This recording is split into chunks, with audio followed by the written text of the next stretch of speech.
158페이지 우리 칼빈주의와 학문 마지막 부분을 오늘은 이제 좀 나눠보고자 합니다.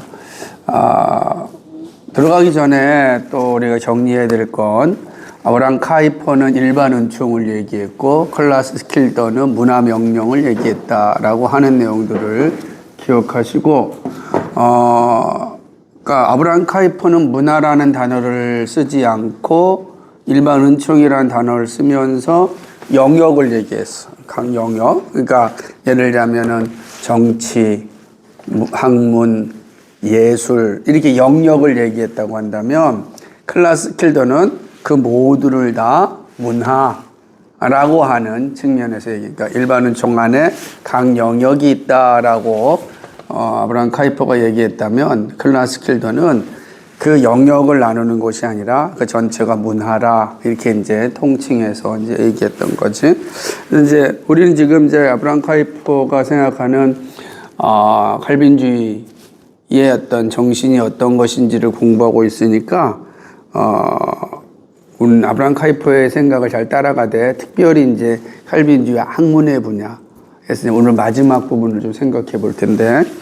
158페이지 지난주 했던 부분이지만 잠시 한번 읽고 나가겠습니다. 그러니까 마지막 요점이 뭐냐면 학문의 해방은 필연적으로 원리의 첨예한 갈등에 도달하며, 그죠? 그러니까 학문이 국가로부터 교회로부터 해방되었을 때 이제 제3의 권력으로서의 학문은 그 자체 안에서 갈등이 있을 수밖에 없다. 그리고 이 갈등을 이 갈등에 대한 왜 이 학문적인 갈등이 있느냐라고 하는 것에 대해서 답을 주는 건 누구냐? 바로 칼빈주의다. 이렇게 얘기하고 있는 겁니다. 왜냐하면 자유로운 탐구에는 충돌이 있는 게 당연하죠. 만약에 충돌이 없다고 한다면 학문이라고 할 수가 없죠. 그러다 보니까 학파와 사조가 다 생겨났다라고 하는 것이죠. 그래서 근데 문제는 뭐냐면 이 갈등의 그러니까 주된 갈등과 종속적 갈등이 있다라고 이제 이야기하는 거예요. 그러니까 예를 들자면은 각 나라, 각 학문의 세계에서 계속해서 이런 갈등이 존재하는 건 사실이죠. 하지만은, 진정한 갈등은 뭐냐라고 할 때는 여기 있는 것처럼 삼위일체 하나님에 대한 신앙을 고백하는 사람들과 그리고 이신론과 범신론자들로 이제 세계의 또 문제를 해결책을 찾는 사람들 간의 갈등이 있다라고 하는 거죠. 이 두 갈등이 사실은 이제 학문의 세계에 나타나는 갈등이다라고 하는 거예요. 근데 여기서 이제 아브라함 카이퍼가 얘기하는 것은 이런 갈등이라는 게 신앙과 학문의 갈등이 아니다. 그러니까 신앙과 학문이 갈등하는 것이 아니다. 근데 더 재밌는 표현이에요. 그런 갈등은 존재하지 않는데 왜 그러냐면 모든 학문은 다 신앙에서 출발하지만 반대로 학문에 이르지 못하는 신앙은 또 잘못된 신앙이다. 이렇게 얘기하니까 여기 재밌는 표현이에요. 모든 학문은 다 신앙에서 출발해요. 우리가 가지고 있는 학문이 신앙이 없이는 사실은 존재할 수가 없죠. 시작을 하려면 뒤에 나오겠지만 이제 아브라함 카이퍼 그렇게 보는 겁니다. 그리고 진짜 여기서 얘기하는 것처럼 건강한 신앙이라면 반드시 뭐 한다? 학문에 이른다라고 보는 거예요. 그러니까 신앙과 학문이 갈등하는 건 아니다라고 하는 거예요.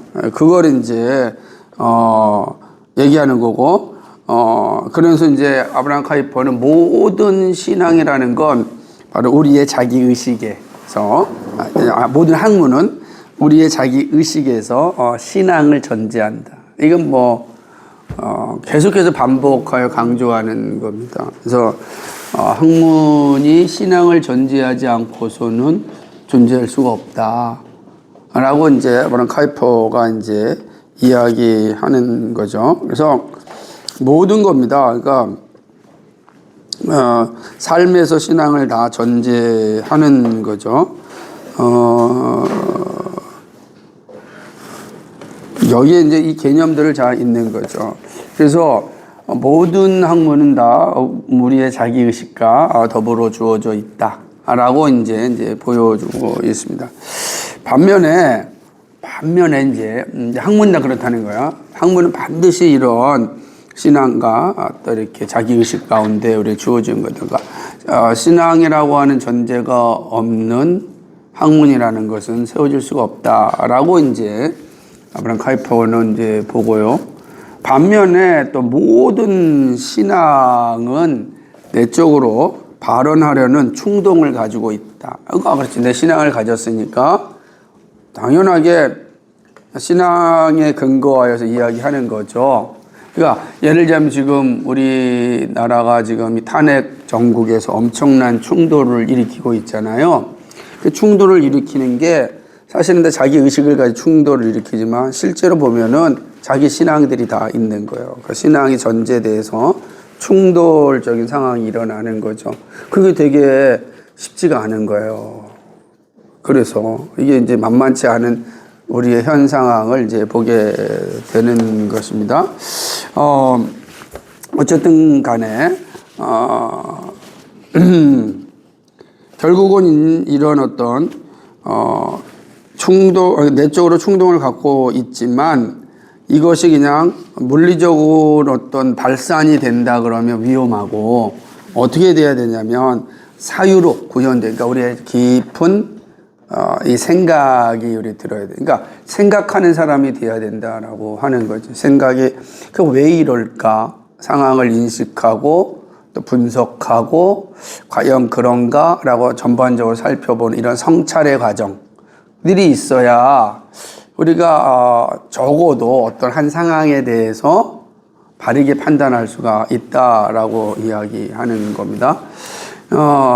이제 이것이 어떤 의미를 가지고 있느냐라고 하는 건 사실은 시대를 볼 때마다 느끼는 게 있어요. 그러니까 사유와 성찰이 충만한 시대와 그렇지 못한 시대, 그러한 세대와 그렇지 못한 세대, 그러니까 사유가 없이 감정으로, 사유가 없이 광장의 소리로 이렇게 따라가게 되면 문제는 뭐냐? 어떤 문제가 해결되고 난 뒤에 극심한 허망함이 찾아와요. 내가 왜? 내가 이걸 왜 했지? 라고 하는 게 되는 거예요. 그러다 보니까 이 사유가 없는 사람들이 가지고 있는 게 신앙인 거예요. 물론 그 이제 우리가 얘기하는 뭐 기독교 신앙보다도 각자 자기 의식이라고 할 수 있죠. 그 신앙을 붙잡고 사실은 이제 삶의 문제를 해결하려고 하는 거지. 그때의 그 신앙이 참되냐? 이런 이제 질문을 받게 됐을 때 거기에 대한 답을 찾는 사람과 찾지 못한 사람들의 큰 갈등이 이제 생길 수밖에 없는 자기 안에서의 갈등들. 그래서 여기 있는 것처럼 모든 신앙은 다 말하고자 하는, 그러니까 내가 신앙을 갖게 되면 무엇인가를 근거에 대해서 막 말하고 싶거든. 근데 그거는 그 충동 자체에서 발현되면 안 되고 뭐 해야 된다?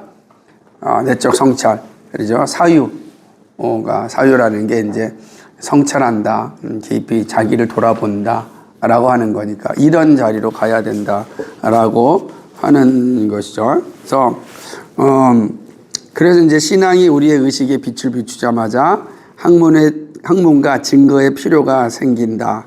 따라서 갈등은 신앙과 학문 사이에 있는 것이 아니라, 그죠? 신앙과 학문 사이에 있는 게 아니야. 왜냐하면 우리 아까 잘 생각한 것처럼 신앙은 학문으로 증거될 수 있고 학문은 신앙의 전제하에서 만들어진다. 그러니까 학문과 신앙은 충돌하는 게 아니다 라고 이제 이야기를 좀 하고 있는 것입니다. 그렇다고 한다면 오늘날의 이런 긴장 상태는 어떤 모습인가? 왜냐하면 여기 있는 것처럼 학문의 해방은 필연적으로 원리의 첨예한 갈등에 도달합니다. 원리의 첨예한 갈등. 각자의 자기의 원리의 첨예한 갈등에 도달하고 그 첨예한 원리의 갈등이 학파와 사조를 만들어내고 그렇게 본다라고 하는 거죠. 근데 그거는 신앙의 문제가 아니다라고 이제 얘기하는 거예요. 이해가 되죠?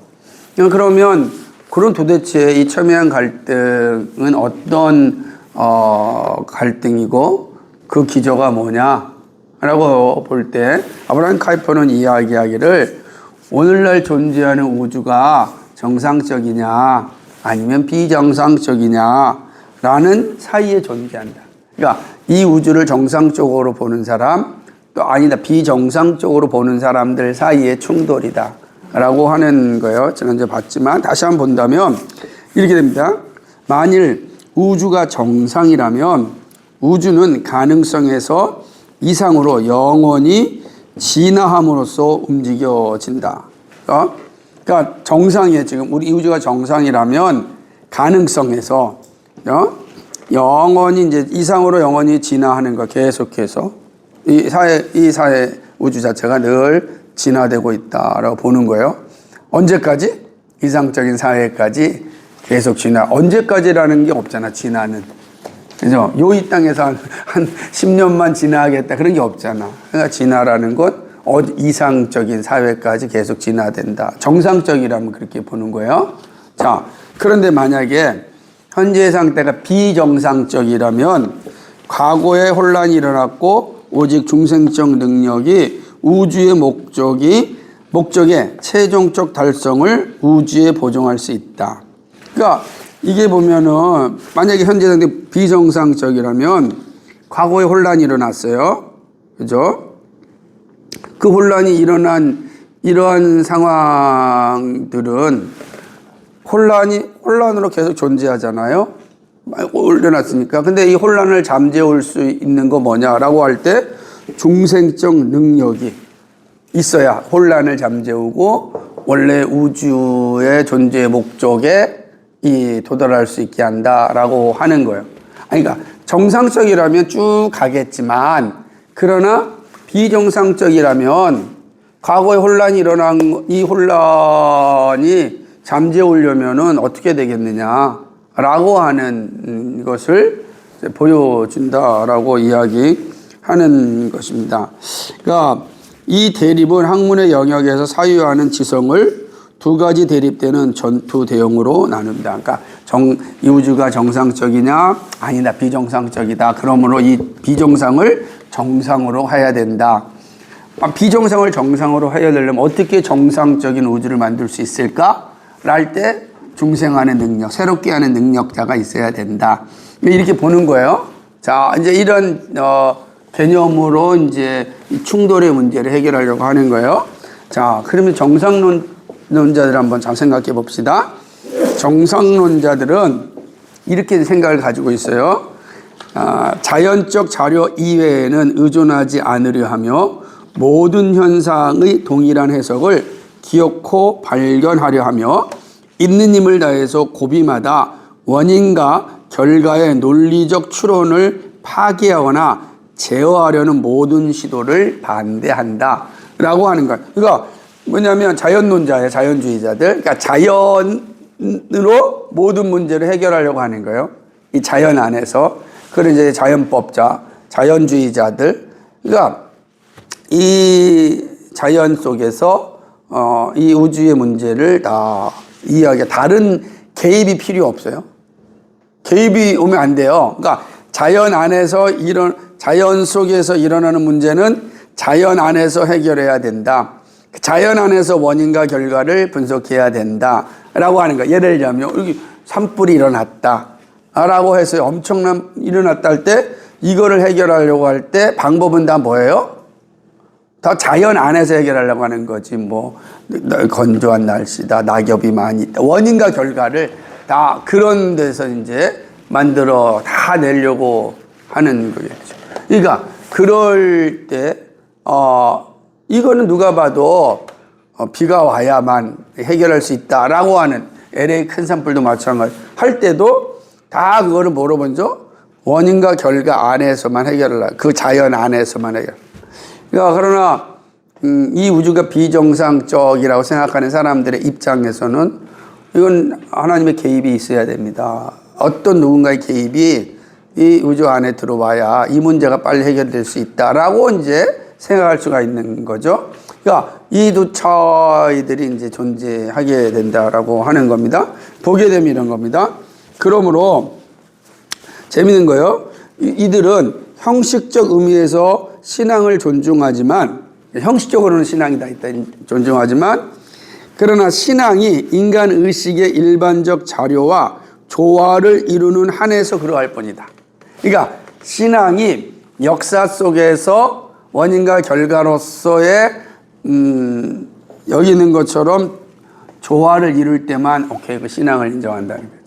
그러니까 초월적인 것을 이제 인정하지 않는다는 뜻이죠. 그러니까 형식적으로는 그래, 우리가 예를 들면 살아갈 때 우리는 유한하니까 라고 생각할 때 어떤 유한한 존재가 자기의 연약함을 의지하는 건 그거는 신앙 가질 수 있지 라고 하는 건 한데, 하지만 그러나 이제 여기서 넘어온 것처럼 어떤 이거를 넘어서는 우주론적인 존재에서 생각하는 거지. 우주가 창조되었다라고 할 때 이거는 이제 일반적인 인간 의식의 자료, 조화를 이루지 못하잖아. 그죠? 그럴 때는 이제 그걸 거부한다라고 하는 거지. 이게 이제 이 우주가 정상적으로 존재한다라고 하는 사람들이 가지고 있는 생각이다. 이게 알론 카이퍼가 보는 거예요.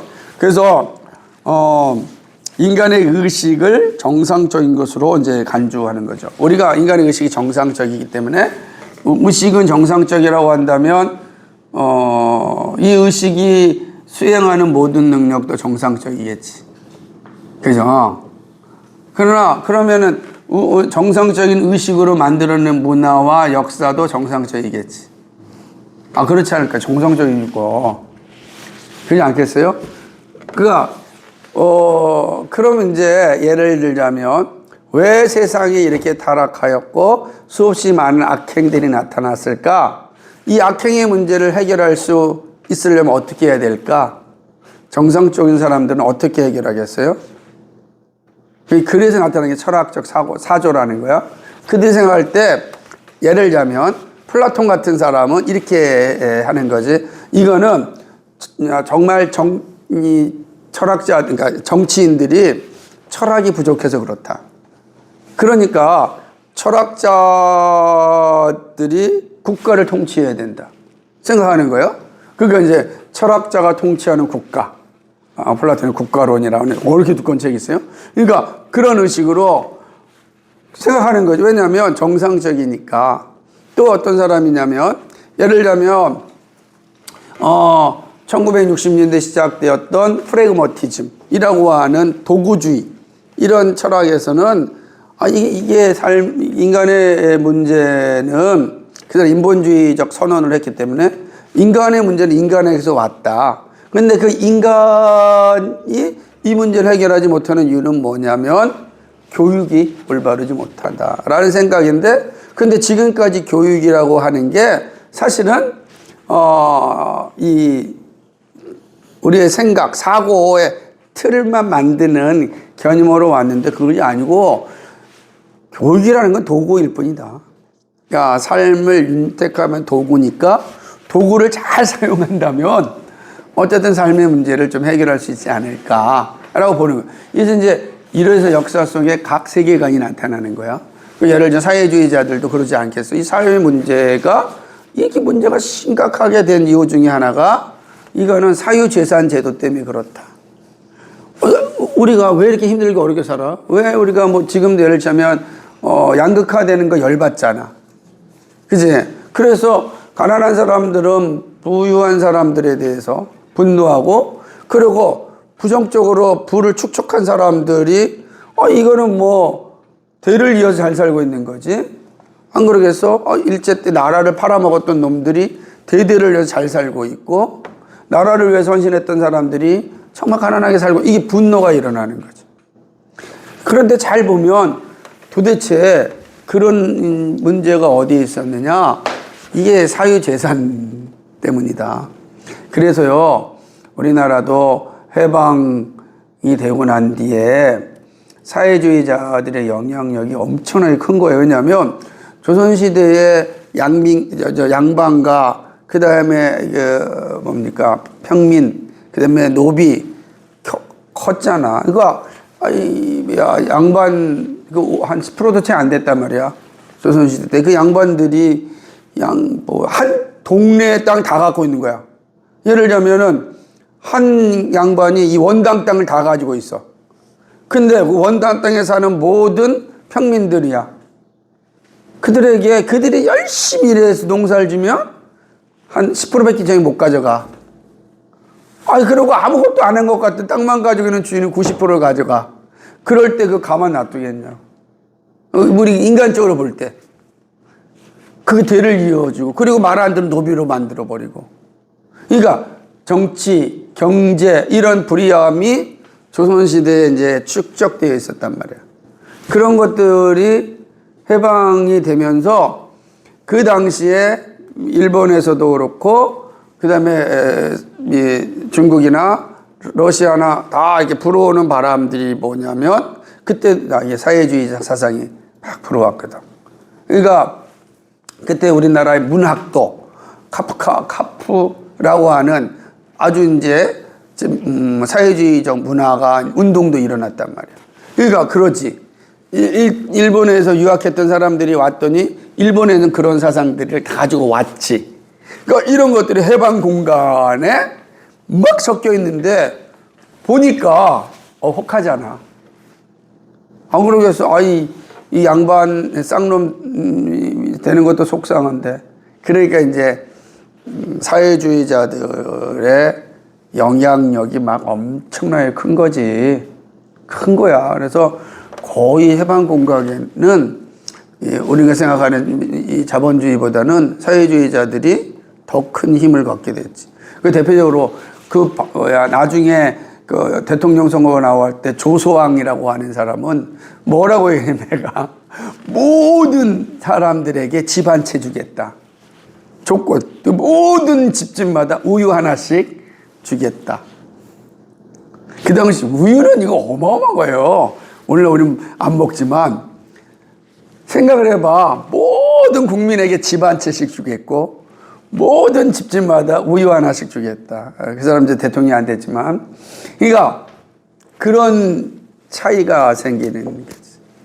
그러니까 결국은 그런 어떤 사회주의에 있어서 나타나는 원리를 제공할 때 그 사유재산 제도를 해결하면 삶의 문제를 해결한다. 이렇게 나오는 거예요. 그러니까 오늘 여기 있는 것처럼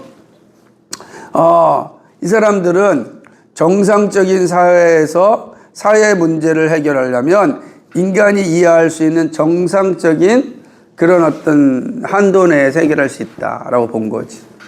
그걸 뛰어넘는 건 인정하지 않아. 이해가 돼요? 설명할 때. 그래서 지금도 서구도 마찬가지였어요.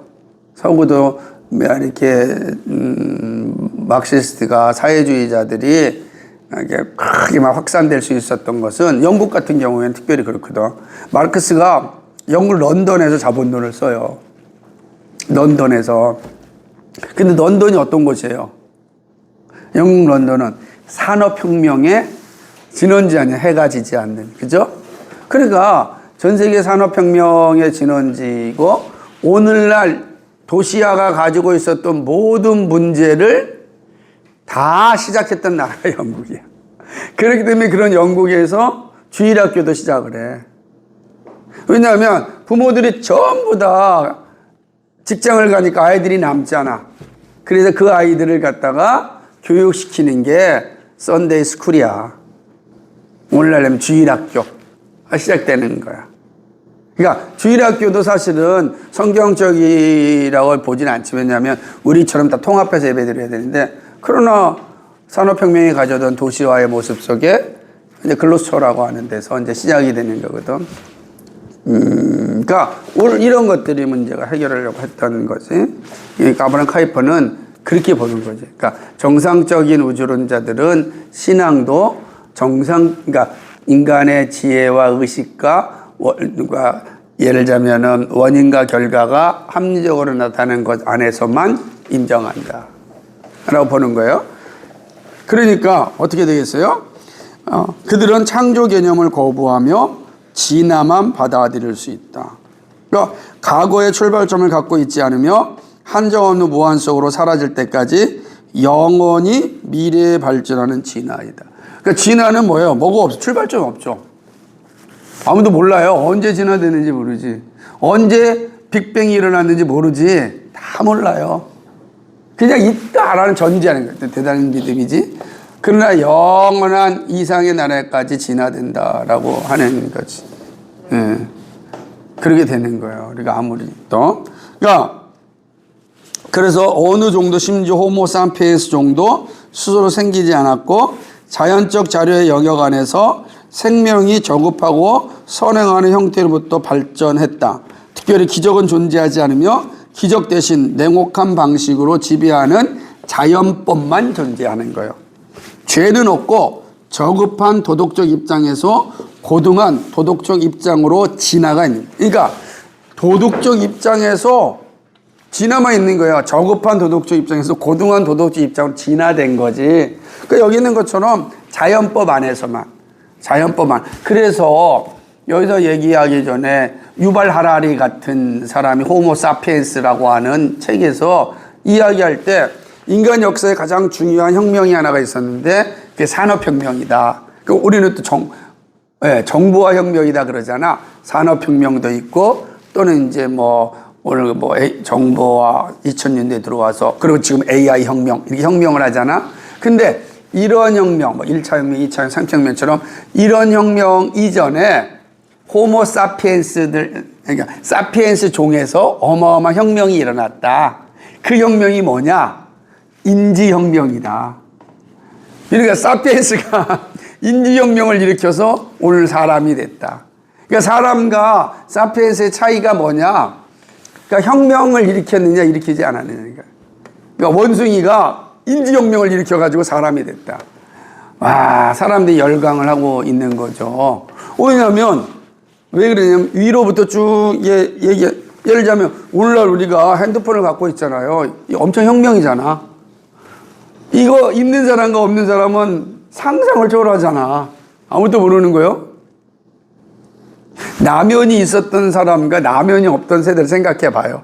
라면은 어마어마한 혁명이지. 그러니까 AI는 더하죠. 그러니까 위로부터 혁명이 오면서 혁명이 오면서 세상이 바뀌었어요. 혁명이 오면서 또 바뀌었어요. 혁명이 또 바뀌었어요. 자, 한번 생각해보자. 미의 기준도 바뀌잖아요. 조선시대 때 미는 춘향이가 어때요? 춘향이 사진 보면 동양 미인들은 전부 다 어떻게 해요? 통통해. 왜 그럴까요? 통통해야 돼. 건강해야 돼. 건강이 핵심이야. 건강이 미의 기준이었다면 지금 미의 기준이 이 혁명이 일어난 거야. 그러니까 사람을 생각하는 혁명이 바뀐 거지. 되게 다른 거죠. 그러니까 위에서 쭉 내려가다 보면 산업혁명이 오게 되고 산업혁명 이전으로 가는 거. 도대체 이 인간이라는 존재, 이 우주가 정상적으로 볼 때 정상적인 사회 속에서 인간이 어떻게 툭 튀어나왔느냐라고 보는 거예요.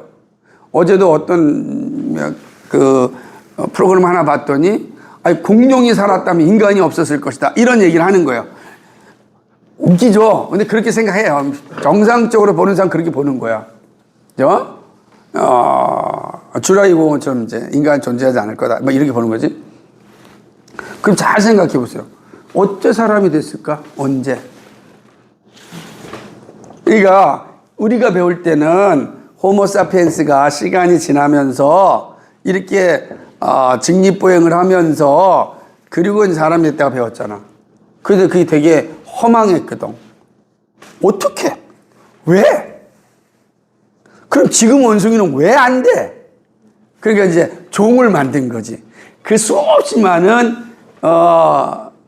예를 들자면 원숭이 종 중에 그 중에 유독 사피엔스 종만 여러 있잖아. 호모 에렉투스라든지 네안데르탈이라든지 자바인이라든지 되게 많잖아. 이런데 근데 유독 사피엔스만 인지혁명을 일으켰다는 거예요. 설득이 돼 안 돼?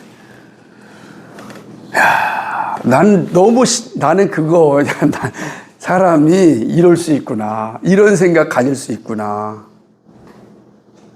우리가 배웠잖아. 구석기 혁명, 신석기 혁명 하잖아. 구석기 혁명이 뭐요? 구석기 혁명은 뭘 쓴 거야? 돌로 썼잖아. 신석기 혁명이 오잖아. 토기, 철기 혁명. 그지? 사람이 돌로 쓰다가 철기로 쓰는 혁명이 오잖아. 그지? 문명이지만 혁명이거든, 그게. 그럼 그 전에 도대체 어떻게 돌도끼를 사용할 수 있었을까? 인간이. 그전 넘어가면. 돌도끼를 쓰려면 뭐가 필요해? 생각을 해야 될 거 아니야. 그러니까 유발 하라리는 인지혁명을 통해서 사피엔스가 호모 사피엔스가 됐다. 근데 그거를 잘 생각해봐. 내가 설명하는 이유는 그게 다 어디에 있는 거야? 정상적인 우주론자들에게서만 가지고 있는 생각이다. 이해가 돼요? 설명하면 이게?